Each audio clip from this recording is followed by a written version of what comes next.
মাসুদ নামে একটা ছেলে খুবই অল্প বেতনে চাকরি করে। ছোটোখাটো একটা দোকানে চাকরি করে, বেতন অল্প পায়। যে চাকরি করা অবস্থায় সে একটা বাসায় কাজে যায় ফ্রিজ সারতে। ফ্রিজ সারার পরে অবস্থায় ওই বাসায় একটা মেয়েকে দেখতে পায়, যে ময়না নামে একটা মেয়ে, খুবই সুন্দর। সে তার দাদির বাড়িতে বেড়াতে আসছে। তো তো ওই মেয়ের সাথে দেখা হওয়ার পরে সাক্ষাৎ হয়, কথাবার্তা হয়। তারপরে ওই ময়না নামে মেয়েটার সাথে সে সম্পর্ক করে, ভালো একটা সম্পর্ক তারা জড়ে যায় একে অপরের সাথে। সম্পর্ক ভালো, আন্ডারস্ট্যান্ডিংয়ের মধ্যে চলাফেরা করে। তো চলাফেরা পরে যে সম্পর্ক পরে তারা ঘোরাফেরা করে, তারা ভালো একটা সম্পর্ক যাওয়ার পরে তারা একটা সিদ্ধান্ত উপনীত হয় যে তারা বিয়ে করে ফেলবে। তো বিয়ে করার পরে বাসর রাতে তারা চুক্তিবদ্ধ হয় যে ময়নার সাথে আলাপ করে যে তোমার কোনো কিছু বলা থাকলে বলতে পারো। তখন ময়না তাকে বলে যে আমার কিছু বলার নাই, তবে আমি তোমার কাছে একটা জিনিস দাবি করব। সেটা হচ্ছে আমি যা চাই তুমি তাই তাই দিতে হবে, তোমার তাই দিতে হবে। তো মাসুদ বলে যে আমার যতটুকু সামর্থ্য আছে, যতটুকু টাকা পয়সা কামাই করি, এই টাকা অনুসারে তুমি যা চাও আমি তোমাকে তৃপ্তি রাখার চেষ্টা করব, তোমাকে সব কিছু আমি দিব। তো এইভাবে মাসুদ চাকরি করে। চাকরি করার অবস্থা প্রতিদিন বাজারঘাট করে। বাজারঘাটের পরে যে ময়নার কাছে যা যা দরকার সব কিছু সে পূর্ণভাবে ফিল আপ করে। কিন্তু ময়নার চাহিদা শেষ হয় না। ময়না লোভী একটা মেয়ে, সে সবসময় বিভিন্ন জিনিস তার কাছে আবদার করে।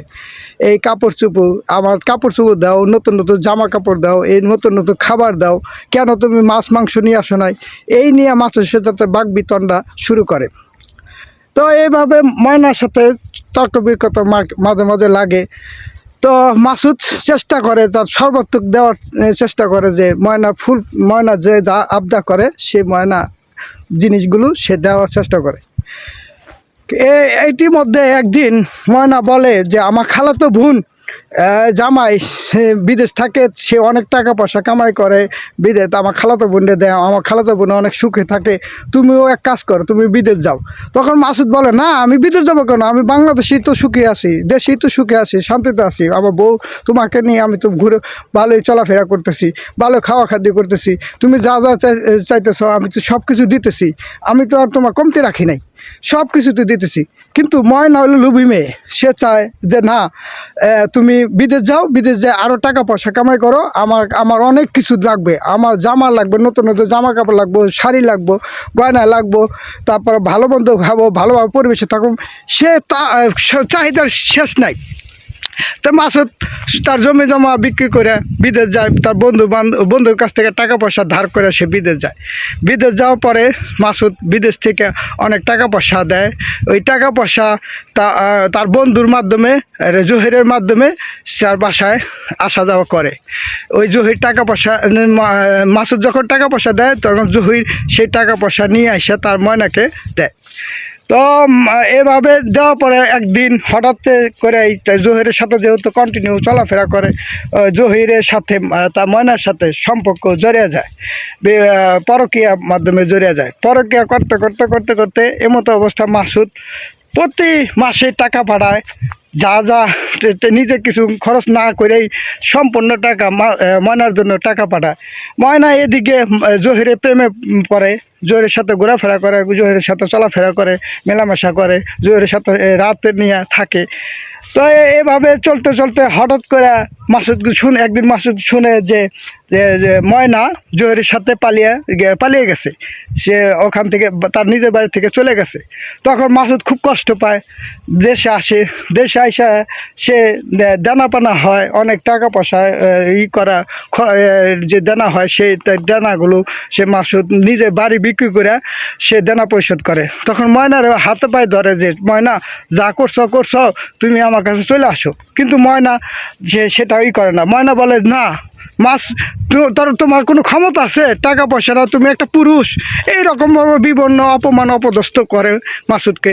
মাসুদ কষ্ট পাইয়া ময়না যেহেতু সে তার কাছ থেকে চলে গেছে, পরে দেশে গ্রামের বাড়ি থেকে সে শহরে যায়, শহরে একটা বাসায় নেয়।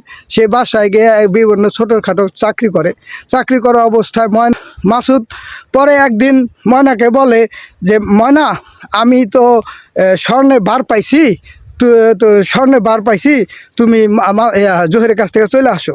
ময়না বলে তাই নাকি?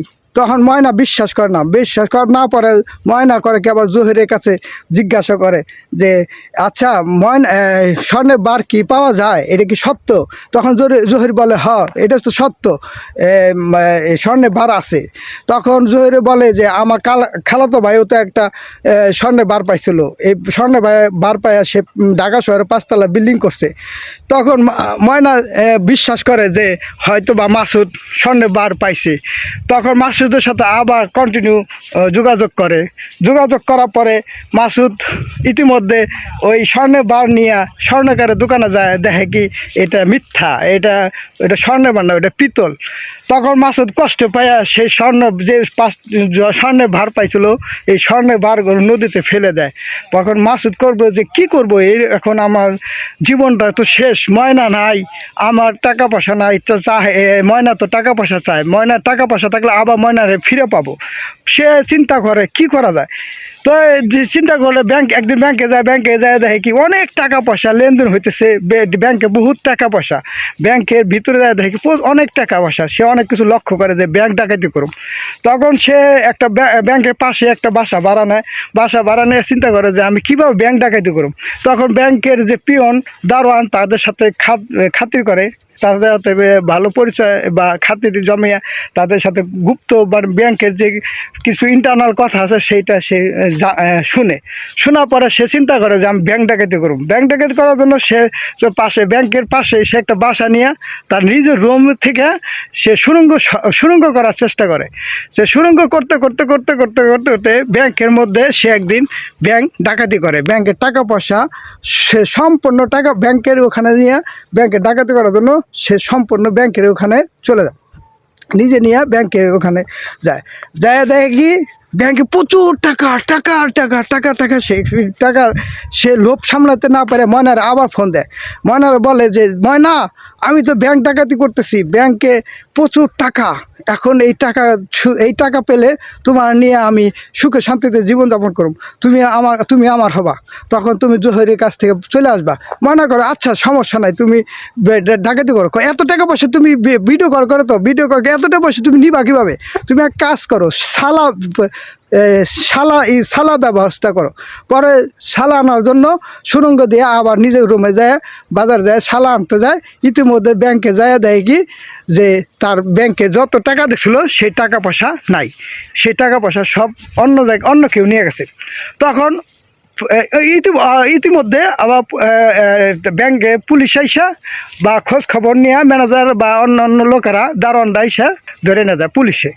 তখন এই তথ্য পরে থানায় নিয়ে যায়। থানায় নেওয়ার পরে তখন ময়না বলে, ময়না স্বীকারোক্তি দেয় যে ময়না চিন্তা করে যে এই টাকা হয়তো বা একা ভোগ করবো, এই জন্য টহির টাকা পয়সা সরাইছে।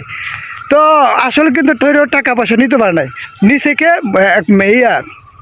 ওই পিয়নে আর পিয়ন আর ম্যানেজার টাকা পয়সা সব সরে নিয়ে চলে গেছে। এখন বলে যে আমি ময়নার টাকা পয়সা নেই, তাহলে এই টাকা কে নিল?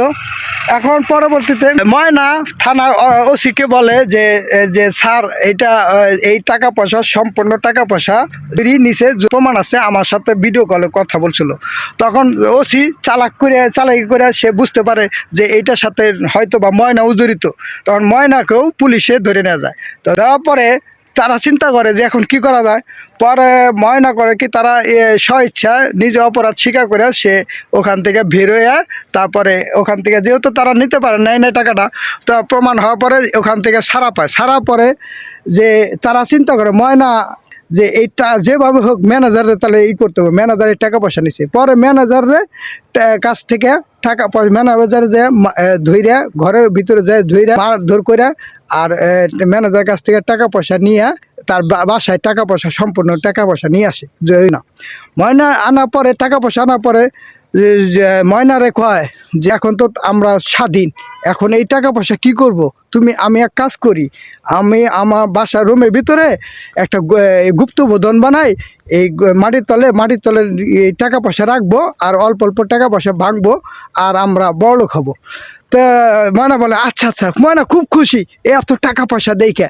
পরে ময়নারে কয়েকে তুমি তাহলে নিচে থাকো, নিচে চলো আমরা নিচে যাই, সুরঙ্গ করে নিচে টাকা পয়সা রেখা দেয় মাটির নিচে। তো ময়নার ভিতরে টাকা বিষয়ে ময়না চলে যায়, চলে যাওয়ার পরেই উপরে চলে আসে ময়নার ভিতরে রেখে। এখন ময়নারা কয় যে তুমি নিচেই থাকো, নিচেই তোমার অবস্থান, তুমি লোভী একটা মেয়ে, ওই টাকা পয়সায় তোমার লোভ, তোমার স্বামীর লোভ, তোমার স্বামীর প্রতি কোনো দরদ নাই, মায়া নাই, তুমি যেহেতু টাকা পয়সা দেখছো ওই টাকা নিয়েই তুমি সংসার করো। তখন নিচে সুরঙ্গ ভিতরে রাইখা ওরে আগুন দিয়া কেরোসিন জ্বালিয়া আগুন দিয়া টাকা পয়সা আর ময়নারে দুইটা পুড়িয়া দিয়েই তার জীবনটা শেষ করে দেয়। তো এই গল্পটা মূলত একটা সিনেমার ছবি, এই গল্প এটা সুরঙ্গ ছবি, সিনেমা গল্প। তো ছবিটা দেখে আমার খুব ভালো লাগছে, এই গল্পটা শেয়ার করলাম। তো আসলে রবি মেয়েদের প্রায়শ্চিত্ত এরকমই হয়, নিজের স্বামী সংসার ছোট হলেও কত সুখী পরিবার ছিল, কিন্তু সেটা ময়না পছন্দ করে না। ময়না পছন্দ করে টাকা পয়সা ধন দৌলত, নিজের স্বামীকে পছন্দ করে না, সে পরকায়ে লিপ্ত হয়, বিভিন্ন খারাপ কাজে লিপ্ত হয়, যেটা প্রায়শ্চিত্ত সে শেষ জীবনে করে গেল। এই পরে শেষে ময়না টাকা আর তার জীবন সম্পূর্ণ নষ্ট হয়ে গেল, ধ্বংস হয়ে গেল, আগুনে পুড়ে মারা গেল। গল্পটা এখানেই শেষ। ধন্যবাদ সবাইকে, আসসালামু আলাইকুম।